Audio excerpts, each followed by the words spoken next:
நான் சண்முகப்பிரியா, தென்காசி மாவட்டம் சங்கரன்கோவிலிருந்து வந்திருக்கேன். நான் இப்போ ஐபிபிஎஸ் கிளர்க் கிளியர் பண்ணியிருக்கேன்.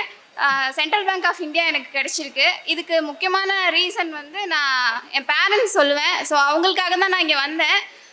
அவங்களுக்காக தான் நான் வந்து ஒரு சக்ஸஸ் கொடுக்கணும், அவங்களுக்கு ஏதாவது ஒரு விஷயம் நான் பண்ணணும்னு நினச்சேன். ஸோ அதனால தான் நான் இங்கே வந்ததே. அதுக்கு சப்போர்ட்டிவாக இருந்த சுரேஷ் அகாடமிக்கு நான் ரொம்ப தேங்க் பண்ணிக்கிறேன். பேங்க்கில் A to Z எதுவுமே எனக்கு தெரியாது. நான் வந்து இங்கே ஜாயின் பண்ணதுமே என் ஃப்ரெண்டு மூலிமா தான் நான் வந்து ஜாயின் பண்ணேன். அவங்க தான் சஜஸ்ட் பண்ணாங்க சுரேஷ் அகாடமியை. நான் இங்கே வந்து ஜாயின் பண்ணுறப்பவும் எனக்கு ஏஜ் இல்லை. 1 இயர் நான் வந்து ஏஜ் இல்லாமல் தான் படிச்சுட்டு இருந்தேன். நான் இங்கே வந்து 2.5 years ஆச்சு.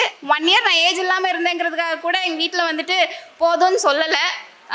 உன்னால் முடியும், நீ படி அப்படிங்கிறது தான் வந்து நிறையா சொல்லியிருக்காங்க. அதுக்குன்னே நான் ரொம்ப தேங்க் பண்ணிக்கிறேன்.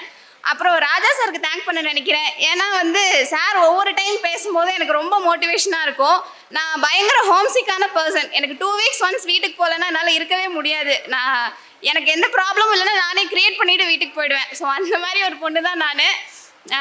ஸோ அந்தளவுக்கு எனக்கு ஹோம் சிக் இருக்கும். நான் அப்போல்லாம் ராஜா சார் ஒரு நாள் முந்தி வந்துட்டா கூட நான் அன்றைக்கி வீட்டுக்கு போகிறத போஸ்ட்போன் பண்ணிவிடுவேன். ஒரு பூஸ்டப் ஆகிடும் எனக்கு. அப்படி தான் நான் படித்தது எல்லாமே. அப்புறம் எப்படின்னா ரொம்ப பேம்படாக வளர்ந்தேன் நான் வீட்டில்.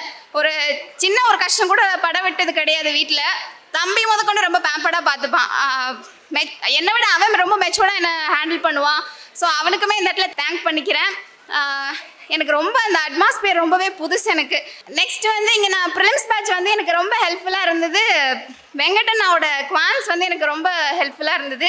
ஸோ வெங்கடண்ணாக்கு இந்த இடத்துல நான் தேங்க் பண்ணிக்கிறேன். அப்புறம் சக்தி காயத்ரிக்கா வந்து இங்கிலீஷ்க்கு தேங்க் பண்ணிக்கிறேன். ஸோ இவங்களால தான் நான் கொஞ்சம் இம்ப்ரூவ் ஆனதே.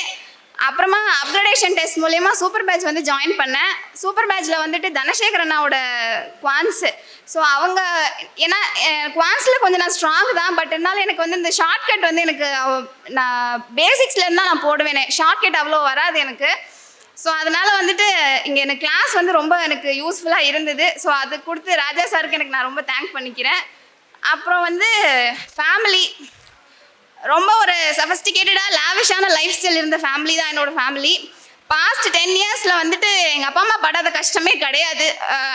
அதுக்கு எந்த அளவுக்குன்னு எனக்கு சொல்ல தெரியல. பட் ஆனால் அதில் ஒரு 1% கூட நாங்கள் பட்டது கிடையாது. ஒரு 10 yearsக்கு அப்புறமா ஒரு சக்ஸஸ்னால் அது இந்த சக்ஸஸ் தான், என்னோட சக்ஸஸ் தான். அதே எங்கள் அப்பா அம்மாவுக்கு நான் கொடுத்ததுக்கு நான் ரொம்ப தேங்க் பண்ணிக்கிறேன். கடவுளுக்கு ரொம்ப நன்றி. எல்லாருக்கும் வணக்கம். முதல் சுரேஷ் அகாடமிக்கு எங்களோட வணக்கத்தை தெரிவித்துக் கொள்கிறோம்.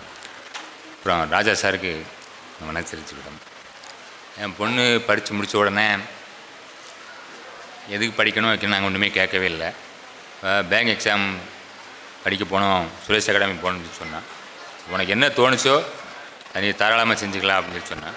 ஃபஸ்ட் இயர் ஜாயின் பண்ண உடனே அவளுக்கு எக்ஸாம் எழுதுறதுக்கு ஏஜ் எலிஜிபிள் இல்லை.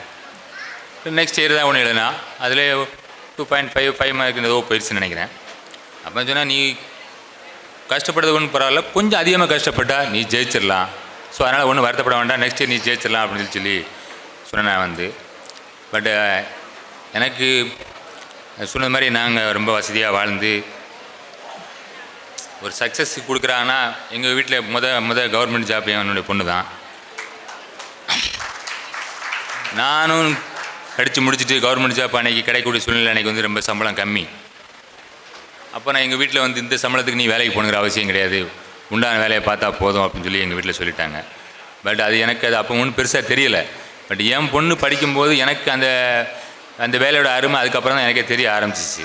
அப்புறம் எனக்கு என்னென்னா நீங்கள் படிங்க, ஆனால் ஒரு கவர்மெண்ட் வேலையை கண்டிப்பாக நீங்கள் போகணும் அப்படின்னு சொல்லி தான் நான் ஒரு ஊக்கப்படுத்தினேன் ஒன்றே. மற்றபடி இந்த வேலை அந்த வேலைக்கு போகணும் அப்படிங்கிற எதுவுமே இல்லை. என்னோடய பையனை இந்த கூப்பிட்டேன் வந்து அவன் நான் அப்பாயின்மெண்ட் ஆர்டர் வாங்கினா தான் நான் வருவேன், இல்லை நான் வரமாட்டேன் அப்படின்னு சொல்லிட்டான் வந்து. பட் அவன் எக்ஸாம் எழுத தான் போயிருக்கான் பொள்ளாச்சிக்கு. அதனால் எனக்கு முதலுக்கு நான் இந்த சுரேஷ் அகாடமிக்கு நான் வந்து ரொம்ப நன்றி கடன் பட்டிருக்கேன். அப்புறம் ராஜா சாரை நான் வந்து இன்னைக்கு தான் ஃபஸ்ட்டு பார்க்குறேன். என் பொண்ணு வந்து அடிக்கடி சொல்லுவாள் வந்து ராஜா சார் தான் எனக்கு வந்து நீ ஜெயிச்சிருவேன்னு சொல்லி என்னை உற்சாகப்படுத்தி ஏற்படுத்தி சொல்லுவாங்க. அதனால் ராஜா சாருக்கு நான் ரொம்ப என்னுடைய நன்றியை நான் தெரிவித்துக் கொள்கிறேன். ரொம்ப நன்றி சார். அது மாதிரி படிக்கிறவங்கள்ட்டே நான் ஒரு அது அட்வைஸாக எடுத்துக்கிட்டாலும் சரி எப்படினாலும் சரி, எக்ஸாம் படிக்கிறீங்க கொஞ்சம் அதாவது 1 மார்க் 2 மார்க்கில் போகலாம், கொஞ்சம் மனசு கஷ்டமாக தான் இருக்கும். நீங்கள் அடுத்த வரை எக்ஸாம் எழுதும் 9 லட்சம் பேர் கூட வருவாங்க. அதனால் எக்ஸாம் முதல்ல படிக்கும்போது கொஞ்சம் அதிகமாக கஷ்டப்பட்டு படித்தீங்கன்னா கண்டிப்பாக ஜெயிக்க முடியும். அதனால் கொஞ்சம் முயற்சி எடுத்து படிங்க, ஜெயிச்சிடலாம் வாழ்க்கையில். Best of luck. நன்றி. ஒன்றே ஒன்று சொல்லிக்கிறேன், எப்போ நான் வீட்டுக்கு கால் பண்ணாலும் டெய்லி மார்னிங் ஈவினிங் கால் பண்ணுவேன். வைக்கும் போது எங்கள் அப்பா சொல்கிற ஒரே வார்த்தை கப்பு முக்கியம் பிகிலுன்னு அடிக்கடி எங்கள் அப்பா சொல்லுவாங்க. இன்றைக்கி நான் வாங்கிட்டேன், அதனால எனக்கு ஹாப்பியாக இருக்குது. சுரேஷ் IAS அகாடமி வெற்றியின் முகவரி.